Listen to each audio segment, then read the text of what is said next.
Back again, Tony D'Angelo, Leslie Montanile, and Judy Heft here on Connecticut Morning on the subject of women leaving the workforce for child care and giving birth and raising a family and how all that ties together.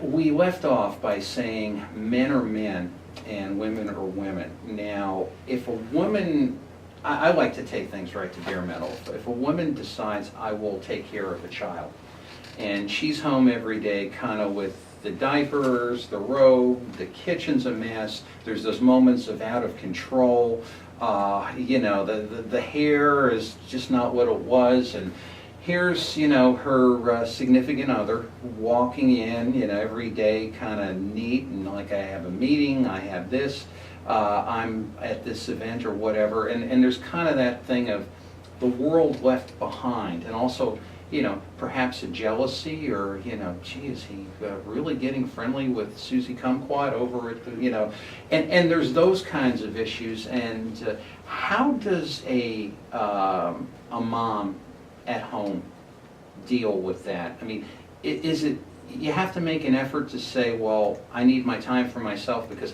I am me, I am a professional, I am an intelligent, living, thinking human being, and I still want to be thought of in that regard, but yet there's all these other time demands. How does one cope with that?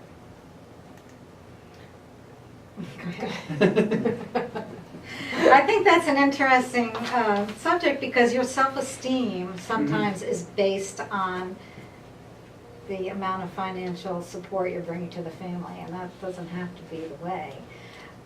Isn't it a shame, but you're right. You know, it really, it happens, especially if you're the mom staying at home and like you described, you know, the mess, the kitchen, everything. It's interesting because my daughter also just had a baby not too long ago, and I was there, and she was getting ready to go out to a holiday party with her husband, and she said to me in passing, I don't think she really meant it, but just kind of half joking, you know, Mom, I don't know what to talk about. And this is only after 8 weeks. Mom, I'm not sure I know what to talk about except for diapers and babies. I said, well, you'll be fine. Just go there and be yourself. So, you know, I think you do lose a little bit of yourself when you're up all night with a baby that's new, and you're just, you know, but you have to get out there and, you know, meet new moms, meet other people that also are taking that time off from work, and I think that also helps your self-esteem too. There's other things that you can do too, as far as, you know, taking classes, getting out there, staying in the community.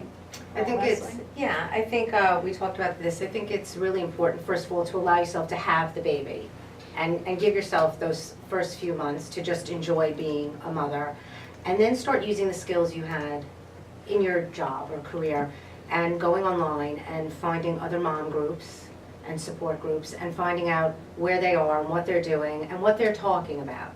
And I think, you know, the hair, the mess, the kitchen, the mess, I think it's really important to take time out for yourself and read the paper or watch the news and keep current on current events, because taking care of yourself first helps you take care of everybody else. Well, for certain. You know? Yeah. And also realize that the wage earner, whether it is the stay-at-home mom or we now have a lot of stay-at-home dads, when they come through the door, they want your attention too. So if you can't give attention to yourself, you can't give them any attention either. And the attention could be simply talking about how was your day and what did you do, or bringing up the latest news topic or something that's happened in your town, which also takes you a little bit back into your own world as just the focus of the new baby, the sink, the dishes in the sink, which sometimes you just have to leave till morning because they're really not that important. And I think it's really important to realize that when you make a decision, it's a collective decision between two people to have a child and two people to have one person stay home and raise that child. And the balance between that relationship, as you were describing, which happens more often than not, is really because how you feel about yourself. So in order to keep yourself feeling as good as you did before, you have to find new ways. Maybe you read a book. Maybe you write a blog, as Judy was saying earlier. Maybe you keep a journal. But I really think staying connected to the outside world is most important and really would help, you know, going forward, because other moms have great ideas and great suggestions on how they did it. You know, and it's good to be friends with a mom who's already done it before, and maybe they're on child number 2. They have lots of suggestions. You know, and you think, I mean, Martha Stewart, a name that you mention, and you get all kinds of reactions from really, really like to really, really dislike. But factually, Martha Stewart was kind of, you know, as a younger person, left on the side of the road dead, and started to cater parties. And from that, started to write books, and started to do various things because she thought she could, and kind of slowly built that into an empire.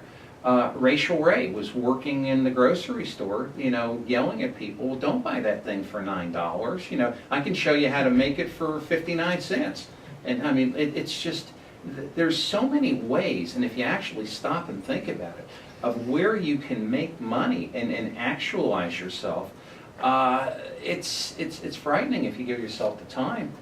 I know a wonderful young woman who's a stay-at-home mom and does a great job of it, who is an amazing baker. She's so creative. She makes these fabulous birthday cupcakes and all kinds of cakes and everything. And I always say to her, you should do that for a business. You're so clever and creative. These are nicer looking than any bakery. You know, get started with this. Here's something that you can do. I mean, there's things that you don't even think about that you do every day.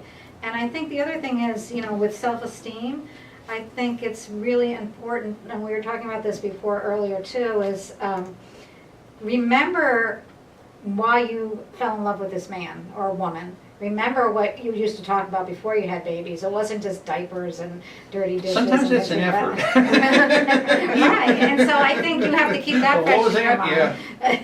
So that helps you to, you know, that's good for your own self-esteem too, remembering why you're where you are. Yeah, that's for sure, in a good way. Yes. We are going to be coming up again on a hard break. Our fine young producers, Mark Shark-McNaught and Abigail O'Keefe, keeping us to the clock today. Tony D'Angelo here on Connecticut Morning with Leslie Montanile and Judy Heft. We'll be back for the clincher right after this.